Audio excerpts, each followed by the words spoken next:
주님은 중요한 시간 타이밍에 사람을 세우십니다. 우리 민수기 먼저 25장 11절 말씀 같이 읽겠습니다. 제사장 아론의 손자 엘라살의 아들 비느하스가 내 질투심으로 질투하여 이스라엘 자손 중에서 내 노를 돌이켜서 내 질투심으로 그들을 소멸하지 않게 하였도다. 아멘. 우리 18절 말씀 27장 18절 같이 읽겠습니다. 여호와께서 모세에게 이르시되 눈의 아들 여호수아는 그 안에 영이 머무는 자니 너는 데려다가 그에게 안수하고. 아멘. 하나님은 중요한 시간과 이 타이밍에 항상 하나님의 사람을 택하시고 부르시고 세우십니다. 예수님께서 이 세상에 오셔서 구원을 위한 공적인 사역을 시작하시는 그 중요한 시간과 타이밍에도 사람을 택하시고 부르시고 세우셨습니다. 바로 제자들을 택하시고 부르시고 세웠어요. 오순절에 성령이 임하시기 직전, 이제 이 교회가 탄생하는 그 중요한 시간의 타이밍에도 성령께서 사람들을, 특별히 사도들을 감동하시고 깨닫게 하셔서 가론 유다로 인하여 비어있는 제자들의 부족한 자리를 채우고 새로운 사람을 세웠습니다. 계시록에도 옛 세상이 끝나고 새 세상이 시작되는 이 중요한 계시를 이 세상에 전하는 그때에 하나님이 요한을 택하시고 부르시고 세우신 거예요. 왜냐하면 바울 묵시록도 있어요. 바울 계시록도 있습니다. 이 계시록, 마지막 때의 계시를 받은 것이 초대교회 때 사도들한테도 여러 계시들이 있어요. 그러나 하나님께서 정경으로 채택하셔서 쓰신 계시록은 요한을 통하여 예수님이 준 예수님의 그 계시록만 정경이 됐어요. 왜 그렇습니까? 특별히 요한은 그것을 위하여 부름을 받은 자였어요. 왜냐하면 예수님의 십자가를 끝까지 따라간 사람이 요한이었어요. 그런데 이 요한한테 예수님이 마지막으로 부탁하신 사명이 뭐였습니까? 어머니를 부탁했어요. 육신의 어머니였던 마리아를 부탁했습니다. 이제 너한테 내가 죽으니까 이제 이 육신의 어머니 마리아를 너한테 부탁한다. 네가 돌봐라. 그렇게 부탁한 거예요. 그래서 요한에게 다른 제자와 사도, 물론 요한이 기도 사역도 하고 많은 사역을 했지만, 그러나 요한이 잊지 않았던 주된 사역은 뭡니까? 예수님의 육신의 어머니를 돌보는 일이었어요. 그러니까 큰 어떤 대단한 앞장서서 그거는 아니었어요. 베드로랑은 또 틀려요. 베드로는 예루살렘 교회의 수장의 역할도 하고 또 로마에 가서도 또 역할도 하고 대표적인 교회에 그 부르심이 있어요. 왜냐하면 또 베드로한테 뭐라 그랬습니까? 너 위에 교회를 세울 거라고 주님께서 말씀하셨던 것처럼 초대교회의 대표 역할을 했어요. 그런데 이 요한은 예수님의 품에 안길 정도로 예수님과 아주 가까운 자였었고, 그러니까 크게 쓰임받을 수 있는 대표적인 사역과 어떤 직임을 맡을 수도 있잖아요. 그런데 요한에게 맡겨진 건 뭐였습니까? 예수님의 육신의 어머니를 돌보는 일인 거예요. 그냥 사실은 예수님과 가까운 사도였었고 또 그도 능력을 베풀고 여러 가지 사역을 했지만, 그런 대표적인 일은 뭐였습니까? 어머니를 돌보는 거. 그러니까 어떻게 보면 사도 바울은 이방인에게로 부름을 받고 또 베드로는 이 초대교회의 대표자로서의 직임을 감당하는 콜링이 있었던 것에 비해서 사도 요한은 여러 가지 예수님과 가까웠었던 사람이고 여러 가지 누구보다도 많은 은혜와 그런 체험이 있었던 사람인 것에 비하면 사도 요한은 사실은 그렇게 두드러지는 눈에 띄는 역할을 감당한 건 아니에요. 그러니까 한마디로 뭡니까? 그 시절에 남들 잘 나갈 때 죽은 거예요. 근데 하나님께서 그렇게 하신 이유가 있죠. 그리고 제일 오래 살아남았습니다. 여러분, 제일 오래 살아남았다는 것은 무엇을 의미하는 겁니까? 고난을요 받을 때까지 끝까지 다 받은 거예요. 나중에는 죽어서 나오는 밤모섬에 이 광산으로까지 끌려간 거예요. 광산 노예로 거기까지 끌려간 것입니다. 그것도 나이 다 먹어서. 그러니까 어떻게 보면 물론 하나님의 사람이고 우리가 각자의 부르심을 따라서 사역을 하는 거지만, 참 요한은 어떻게 보면 인간적으로는요, 어떻게 저 사람은 참 저렇게까지 고난을 받되 끝까지 받는구나. 그리고 세상적인 눈으로는요, 풀리지를 않는 건 거예요. 근데 하나님이 그렇게 하신 이유가 있는 거예요. 왜냐하면 요한은 마지막 때 이 계시를 전해야 되기 때문에 누구보다도 뭐예요? 철저하게 죽어야 되는 거예요. 여러분, 하나님의 마지막 때의 계시를 전하는 통로가 된다는 것, 그것을 위해서는요, 그만큼 더 많이 죽어야 되는 거예요. 그러기 위해서는 뭐예요? 더 발톱의 때와 같이 아무것도 아닌 존재의 시간을 오랫동안 보내면서 철저하게 낮아지고, 그리고 그렇게 연단을 받아야 되는 것입니다. 그랬기 때문에 그 겸손한 그릇에 하나님의 엄청난 마지막 때의 계시를, 공인된 계시를 요한을 통해서 예수님이 주셨던, 교회에 주신 것입니다. 그리고 또 이 계시록 중간에 보면은 이제 심판이 시작되고 마지막 때의 구원의 사역을 위한 중요한 이 말세 때에도 사람을 세웁니다. 누가 나와요? 두 증인이 나와요. 두 증인. 두 증인을 택하시고 부르시고 세우는 거예요. 오늘 본문에도 중요한 이 시간의 타이밍이 나오는 거예요. 그러니까 이집트에서 해방된 후에 광야를 지나고 약속의 땅 가나안, 하나님의 나라를 이루도록 하나님이 허락한 이 가나안 땅에 들어가는 이 여정 중에 중요한 시간과 타이밍이 된 것입니다. 그래서 이제 1세대가 다 죽고 이제 가나안으로 들어가는 이제 직전인 거예요. 그러니까 시대가 바뀌었습니다. 새로운 하나님의 시간과 타이밍이 됐어요.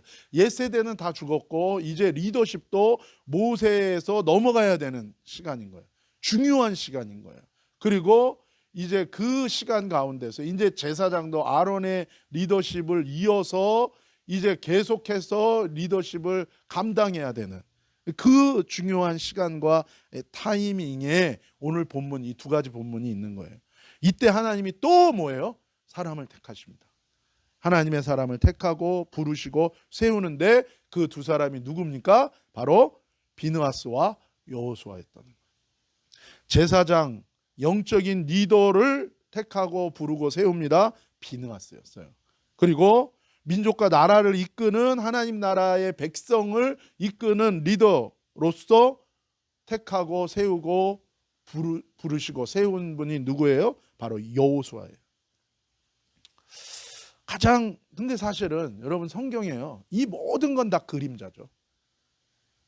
결론적으로 가장 중요한 이 세상의 역사의, 인간의 역사의 시간과 타이밍에 택하고 부르시고 세우시는 분이 누구예요? 메시아 예수 그리스도인 것입니다. 그래서 사실 이 모든 것은 다 사실은 예수님을 다 가리키고 있고 예수님을 예표하고 있는 거예요. 세상에 가장 중요한 시간들이 많지만 가장 고르고 골라서 세상에 중요한 역사의 시간은 뭡니까? 예수님의 초림과 예수님의 재림인 거죠. 그 초림과 재림을 위하여 하나님이 기름 붓고 보내시는 분이 누구예요? 바로 예수 그리스도, 예수 그리스도십니다. 그렇다면 중요한 시간 타이밍에 하나님이 택하시고 불러 세우시는 사람들은 어떤 사람들인가? 첫 번째로 비느하스예요. 25장 11절에서 13절까지 한글 용어로 동시에 읽겠습니다. 제사장 아론의 손자 엘르아살의 아들 비느하스가 내 질투심으로 질투하여 이스라엘 자손 중에서 내 도를 돌이켜 내 질투심으로 그들을 소멸하지 않게 하였도다. 그러므로 말하라, 내가 그에게 내 평화의 언약을 주리니 그와 그의 후손에게 영원한 제사장의 직분의 언약이라. 그가 그의 하나님을 위하여 질투하여 이스라엘 자손을 속죄하였음이니라. 아멘. 하나님이 이 비느하스를 세우십니다. 얼마나 귀하게 세우는가. 12절에 보면 내 평화의 언약을 준다는 거예요. 여러분, 이게 진정한 중보자의 역할이고 제사장의 역할입니다. 그래서 사실은 이게 누구의 역할이에요? 예수 그리스도의 역할입니다.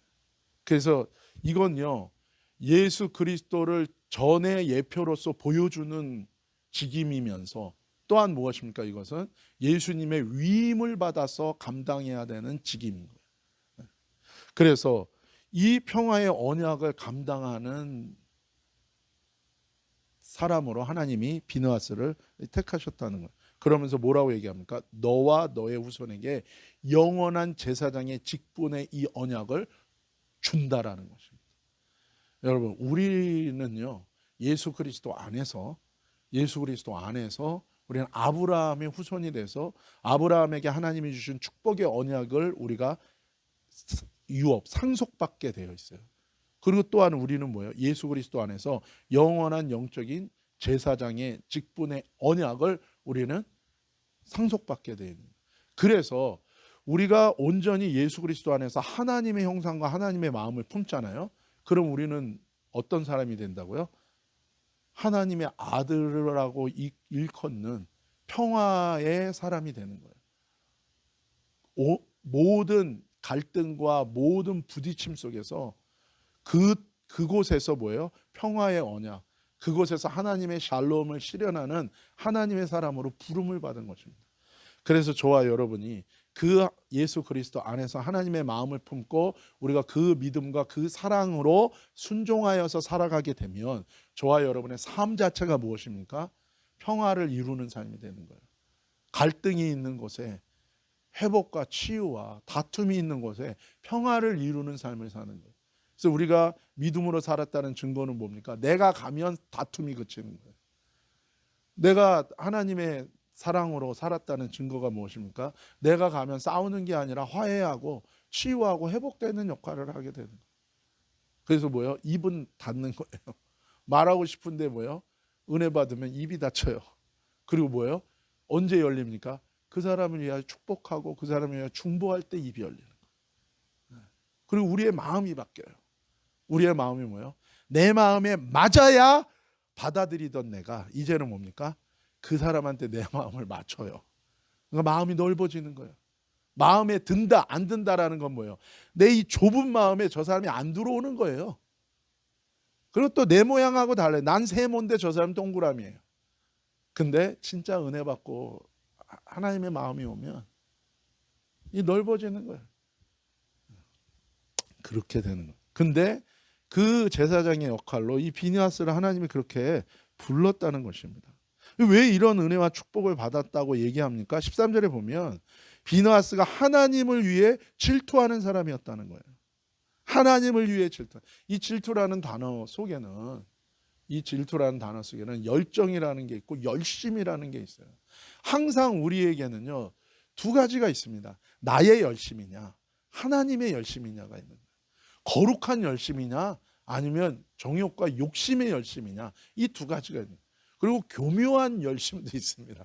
교묘한 열심은 뭡니까? 내가 하나님의 열심인 척하고 간판을 걸었는데 사실 동기와 내면의 깊은 곳에는 뭐예요? 끊임없이 나를 구하는 자기 열심이 있을 수도 있는 것입니다.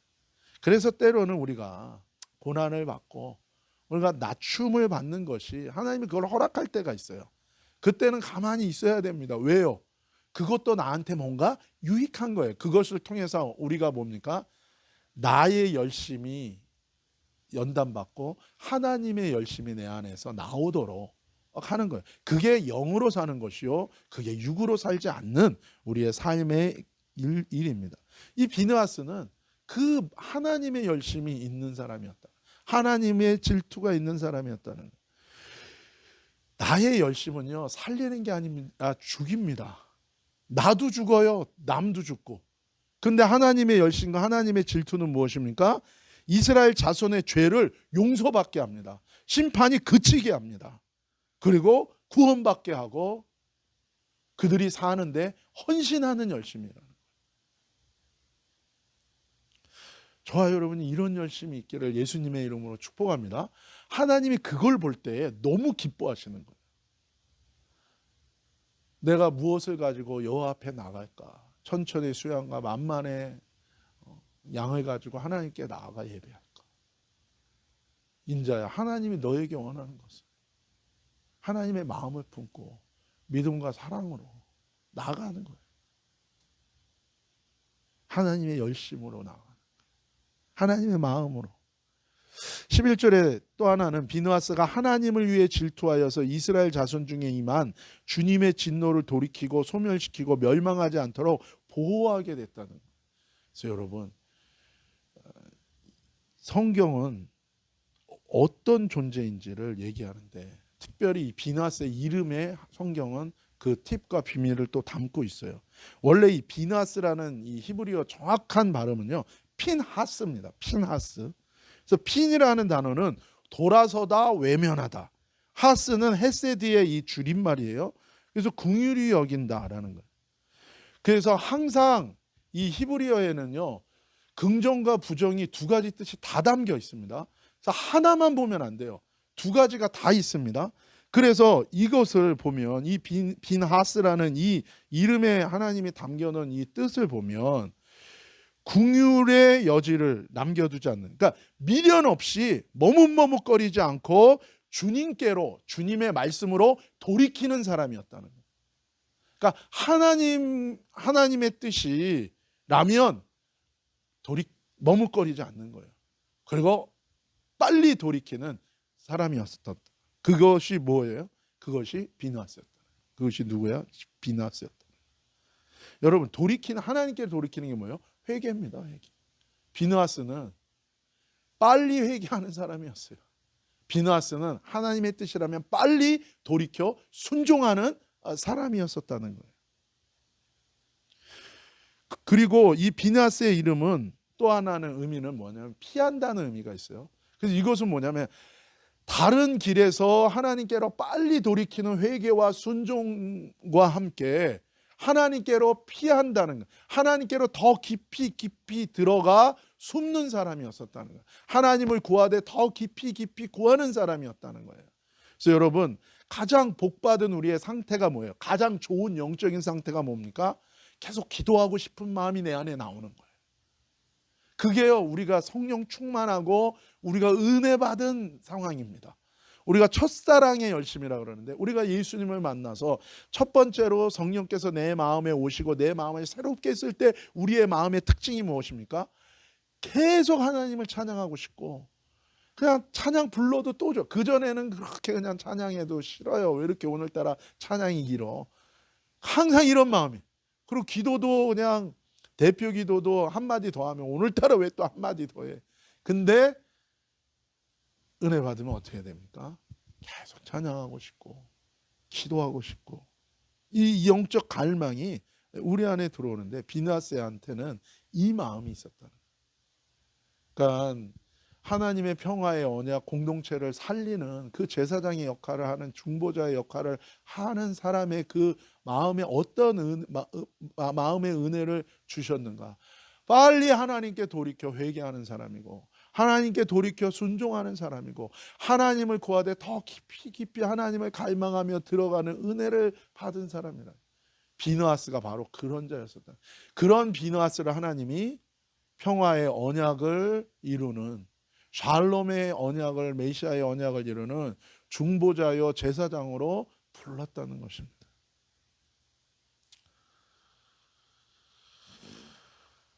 그래서 시편 46편 1절 같이 읽읍시다. 하나님은 우리의 피난처시요 힘이시니 환난 중에 만날 큰 도움이시라. 시편 31편 19절 주를 두려워하는 자를 위하여 쌓아두신 은혜 곧 인생 앞에서 죽게 피하는 자를 위하여 베푸신 은혜가 어찌 그리 큰지요. 이사야서 57장 13절 내가 부르짖을 때에 내가 모은 우상으로 너를 구원하게 하라. 그것은 다 바람에 떠가겠고 기운에 불려갈 것이로되 나를 의뢰하는 자는 땅을 차지하겠고 나의 거룩한 산을 기업으로 얻으리라.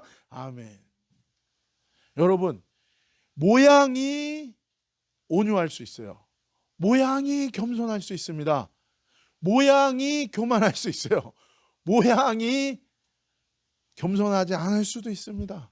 그러나 진짜 겸손과 진짜 온유는 무엇입니까?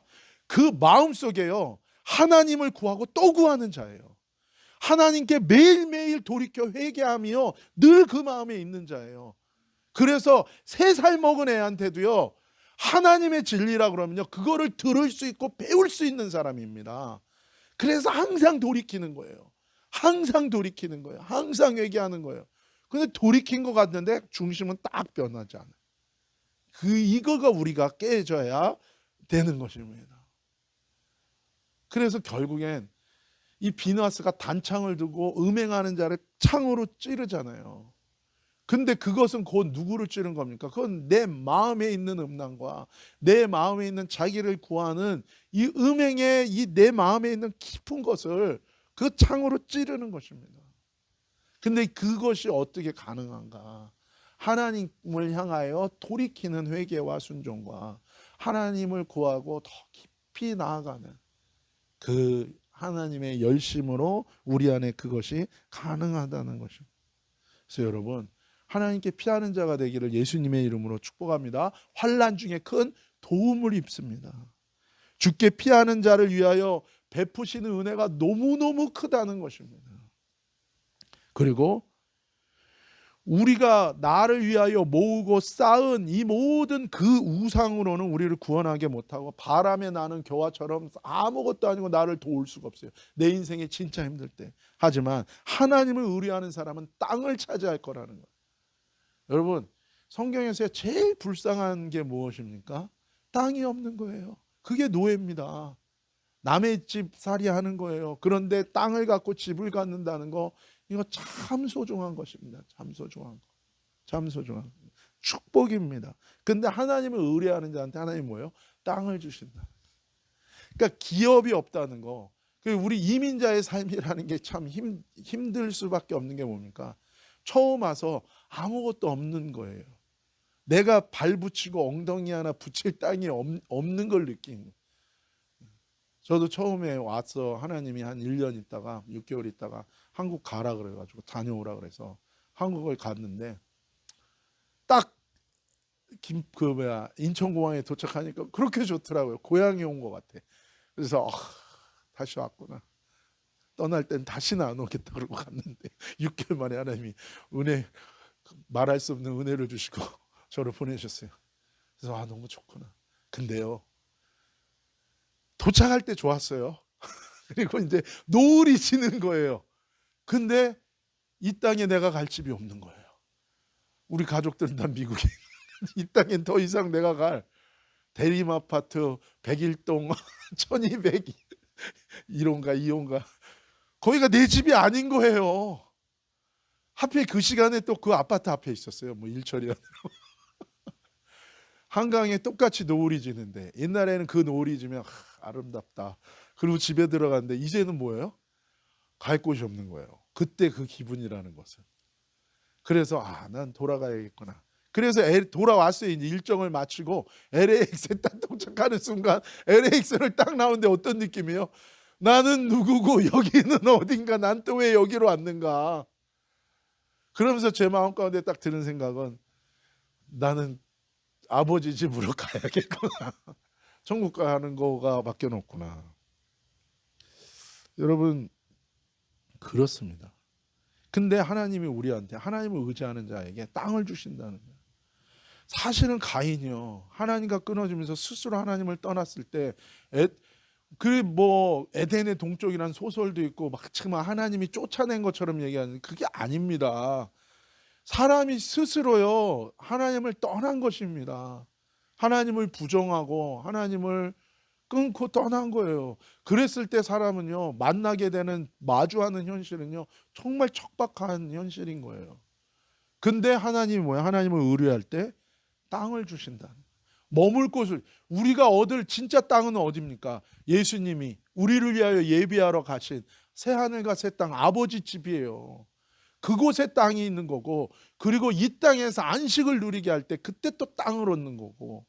그러니까 히브리서에 뭐예요? 믿음의 선진들은 이걸 알았어요. 하나님의 도성이 이 땅에 다시 세워질 그날을 봤어요. 그래서 뭐예요? 그 CD에 들어가서 거기서 얻을 그 땅을 너무너무 사모하고 살았다는 거예요. 곧 하나님을 사모한 것이고, 하나님을 의뢰하는 자에게 하나님이 땅을 주시고 천국의 땅을 주시고 하나님과 영원히 함께 살 그 땅을 우리에게 주신다는 거죠. 어디 비빌 언덕 하나 없는 내 인생 속에 그런 우리의 영혼이 하나님이 나의 기업이 되시고 하나님이 나의 축복의 산업이 되셔서 그 주님 안에서 우리가 영원한 안식을 누리고 그분의 나라에 가서 영원히 우리가 안식하고 평강을 누린다는 것입니다. 그리고 뭐라고 얘기합니까? 거룩한 산을 기업으로 얻는다.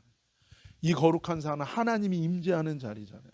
거기 내가 들어갈 자리가 어디 있습니까? 난 죄인인데, 난 연약하고 악한 자인데, 여호와의 총회에 내가 들어가 비빌 언덕이 어디 있습니까, 여러분? 그렇죠? 어느 고급스러운 식당에 딱 문을 열었는데 사람들이 쫙 앉아 있는데 행색이 초라한 내가 어디 하나 앉을 자리가 없는 거죠. 얼마나 당황스러워요. 근데 주님이 뭐라 그래요? 사랑하는 내 아들아, 일로 와라. 그러고 딱 앉히는 거예요. 주님의 거룩한 산을 내 기업으로 받을 것. 여러분, 하나님을 정말 저와 여러분이 바라보고 하나님께 초점을 맞추기를 예수님의 이름으로 축복합니다.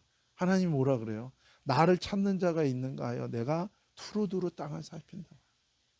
연약하고 부족한 자인데 하나님의 이름을 부를 때 주님이요 집중하시는 거예요. 한 영혼이, 죄인인 한 영혼이 예수님께 회개하고 돌아오면 천국의 모든 천사들이 나팔을 불며 잔치가 일어난다고 얘기했잖아요. 하늘의 기쁨이 열려요. 그날은 그냥 대서특필 신문에 나는 거예요. 천국일보 일면에. 비느하스는 하나님의 날개 밑으로 깊이 들어가는 자에서, 피하여 들어가는 자에서, 저와 여러분도 그런 은혜가 있기를 축복합니다. 회개하는 자는 피난처 되시고 힘이시고 큰 도움이신 하나님으로 살아가기 때문에 중요한 시간 타이밍에 하나님의 큰 도움을 받고 쓰임을 받고 또한 하나님께서 그를 세워 가시는 것입니다. 두 번째는 여호수아예요. 여호수아. 민수기 27장 18절 같이 읽읍시다. 시작. 여호와께서 모세에게 이르시되 눈의 아들 여호수아는 그 안에 영이 머무는 자니 너는 데려다가 그에게 안수하고. 왜 여호수아를 세웠는가? 모세 후계로 세웠는가? 신의 감동된 자였다는 거예요. 하나님의 신에 감동된 자, 하나님의 영이 그 안에 머무는 자였다는 거예요. 그래서 그를 하나님이 세우십니다. 사도행전 2장 38절 같이 읽읍시다. 베드로가 이르되 너희가 회개하여 각각 예수 그리스도 이름으로 세례를 받고 죄사함을 받으라. 그리하면 성령의 선물을 받으리니. 아멘. 핵심이 뭡니까? 돌이켜 회개하여 세례를 받는다는 거예요. 세례를 받는다는 것은 세레머니가 아니에요. 세레머니가 아니라, 그게 아니라 무엇입니까? 세례의 의미는 뭐예요? 원래는 침례죠. 이 세례와 침례의 의미가 뭡니까? 이제 죽었다는 거예요. 이제 머리를 바꾼다는 거예요. 이제 나는 죽었고 나의 소유권이 예수님으로, 나는 예수님께 속한 자가 됐다는 거예요. 그전에 나는 죄 가운데 속한 자였어요. 그전엔 내 주인은 나였어요. 근데 이제 예수님이 나의 주인. 사실 내가 내 주인이 될 수가 없죠. 내가 내 주인이라고 생각하지만 착각인 거고, 죄가, 사단이 내 주인 역할을 하고 나를 이리저리 끌려, 내 본능을 막 자극해서 내 본능을 따라 막 어디 이렇게 저렇게 끌려가는 거예요. 사실은 내가 주인인 게, 진짜 내가 내 인생의 주인이 될 수 있는 것은 예수님이 내 머리가 됐을 때 진짜 내게 주신 축복과 내가 내 인생의 참 주인이 될 수 있어요. 참 주인의 역할, 사명의 역할, 부르심의 역할을 감당하는 사람이 될 수 있는 것입니다. 어디로 왔다가 어디로 가는지를 모르는 사람이 어떻게 자기 인생의 주도적인 바른 삶을 살 수 있겠습니까? 그런데 머리를 바꾸는 순간 사람은 비로소 자신의 인생의 역할을 감당하는 귀한 삶을 살 수 있는 것입니다. 그런데 바로 머리를 바꾼 자였었다는 거예요. 회개하여 하나님께 돌이켜 머리를 바꾸고 하나님께 속한 자에게 뭘 주신다고요? 성령을 주신다고요. 그래서 여호수아가 신에 감동된 자라는 것은 다른 말로 하면 뭡니까? 그는 철저하게 그 머리가 하나님, 예수님이었었다는 사람인 것입니다. 저와 여러분이 성령 충만한 사람이 되기를 예수님의 이름으로 축복합니다. 사실은 이 과정, 회개하여 머리를 바꾸는, 내가 죽고 예수님이 내 머리 되는 이 과정이 없는 상태에서의 성령만 달라 그러면 그거는 힘듭니다.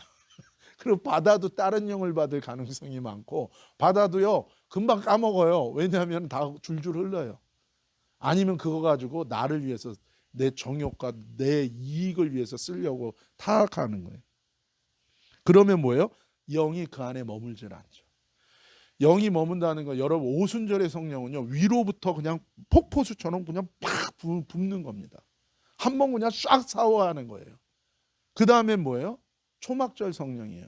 요한복음에 예수님이 얘기. 이건 뭐예요? 네 배에 생수의 강이 흘러넘쳐. 이게 머무는 것입니다. 회개하여 머리를 바꾼 이 여호수아는 그냥 능력이 한번 힘입어 가지고 한번 기적을 일으킨 게 아니라 계속적으로 그 영이 안에 머무는 초막절의 성령으로까지 간 거예요. 그것은 곧 무엇입니까? 성령의 열매를 맺는 삶이고 철저하게 하나님의 마음과 형상으로 날마다 변화를 있고 리뉴되는 삶, 날마다 등불을 켜는 삶이요, 성전에 등불을 켜는 거고, 그게 마음의 할례를 매일 받는 겁니다. 그때 하나님의 영이 머무는, 거기에는 하나님의 거룩이 있죠. 거기는 하나님의 divine love, 하나님의 거룩한 사랑이 있죠. 단순히 영이 먹어 능력받은 사람이 아니라, 능력을 덧입은 자가 아니라 뭐예요? 영이 그 안에 머무는 자예요. 로마서 8장 14절 시작. 무릇 하나님의 영으로 인도함을 받는 사람은 곧 하나님의 아들이라고 얘기해요.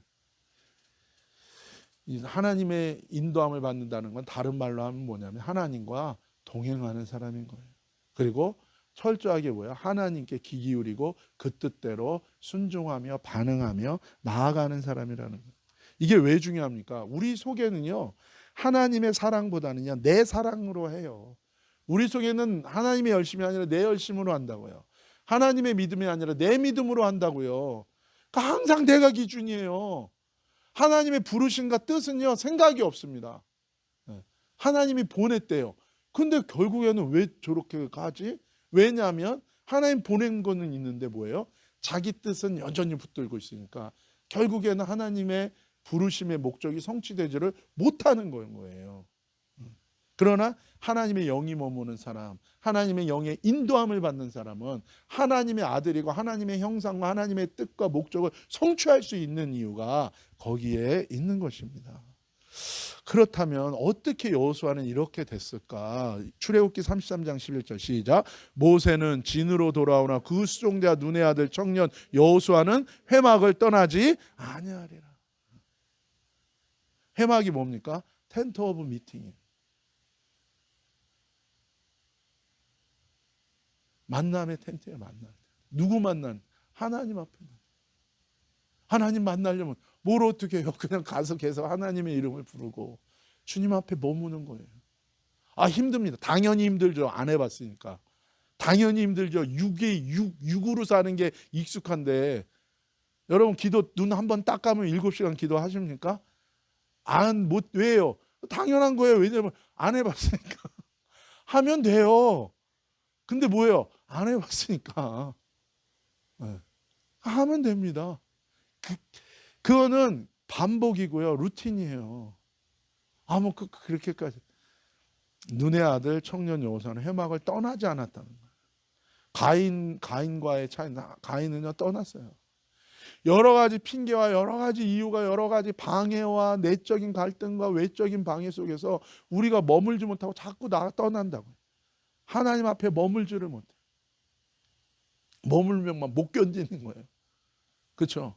그런 거를 막 못 견디는 거예요. 그때 알아야 돼. 아, 내가 아주 육에 능한 사람이구나. 눈 한 번 가면 한 3-4시간 기도가 싹 갑니까? 그렇다면 여러분 훈련된 거예요. 뭐가 훈련된 거예요? 인이 박혔다고요. 육으로 사는 게 아니라 영으로 사는 게 인이 박힌 거예요. 그게 자연스러워져야 되는 거예요. 이게 평생에 걸쳐서. 근데 여호수아는 항상 하나님을 만나는 장소에 떠나지 않고 오래 있었다. 민수기 32장 12절. 다만 그나스 사람 여분네 아들 갈렙과 눈의 아들 여호수아는 볼 것은 여호와를 온전히 순종해야 돼. 그러니까 마음을 다하여 순종했다는 거예요. 이건 뭡니까? 항상 우리에게는 갈등이 있고 갈림길이 있어요. 그때 주님을 선택하고 주님께 반응하고 나아가는 거예요. 말씀드렸죠. 믿음의 순종은 뭐라고요? 우리 차원에서 얘기하면 연극하는 거라고요. 내 마음에 사랑이 없어요. 저 사람이 사랑받을 자격이 없어요. 근데 하나님은 사랑하래요. 그때 연극하는 거라고요. 그때 어떻게 됩니까? 그게 믿음의 순종이고, 그때 내 마음이 하나님의 사랑으로 하나님이 변화시켜줘요. 그리고 저 사람도 변화되게 돼요. 여러분, 종이가 있어요. 나무 젓가락이 있어요. 이 종이에다가 나무 젓가락에 뭔가를 좀 해보고 싶어. 바꾸고 싶어. 뭘 좀 남기고 싶어. 그래가지고 자기 열심으로 하니까 빵꾸만 내.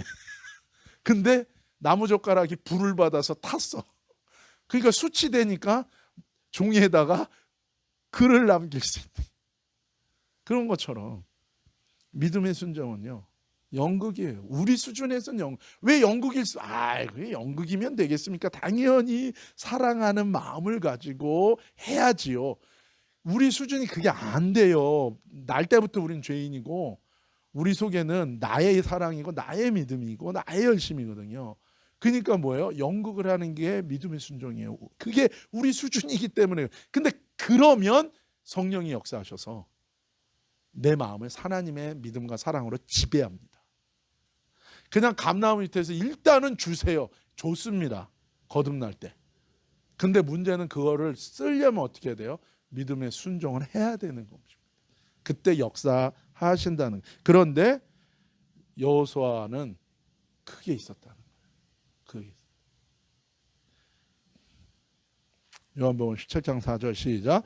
아버지께서 내게 하라고 주신 일을 내가 이루어 아버지를 이 세상에서 영화롭게 하였사오니 아멘. 예수님은 누구보다도 자기 열심이 아니라 하나님의 열심, 자기 뜻이 아니라 하나님의 뜻으로 이 세상에 오셔서 기름 부음 받아 오셔서 메시아의 사역을 감당하셨습니다. 그 예수님이 우리에게도 예수님의 마음과 형상을 이루게 하셔서 예수님이 한 것처럼 우리의 삶에 하나님의 영광을 드러내는 삶으로 인도하시겠다고 약속하십니다. 하나님의 중요한 타이밍에 하나님은 하나님의 열심을 따라가는, 그리고 하나님의 영이 머물러 하나님께 온전히 순종하는 주님의 마음을 따라가는 이 비느하스와 여호수아를 세워서 하나님의 일을 감당하셨습니다. 하나님은 그렇게 저와 여러분의 인생의 중요한 고비마다 이 마음, 비느하스의 마음, 여호수아의 마음으로 주님과 동행하여 승리하는 인생이 되기를 하나님이 원하십니다. 그렇게 저와 여러분이 갈 때 저와 여러분을 통해서 이 교회를 통해서 또 다른 비느하스와 여호수아가 세워지고 하나님의 역사를 이루는 작은 한 부분의 역할을 감당할 수 있을 줄로 믿습니다. 기도하시겠습니다. 아버지 하나님 감사합니다. 하나님의 열심, 그리고 하나님의 영이 머물러 예수님이 나의 머리 되셔서 주님께 온전히 믿음으로 순종하며 주님의 뜻에 반응하고 주님을 따라가며 주님의 뜻이 이루어지는 이기는 인생들 다 되게 하여 주옵소서. 거룩하신 예수님의 이름으로 감사하며 축복하며 기도 올리옵나이다. 아멘.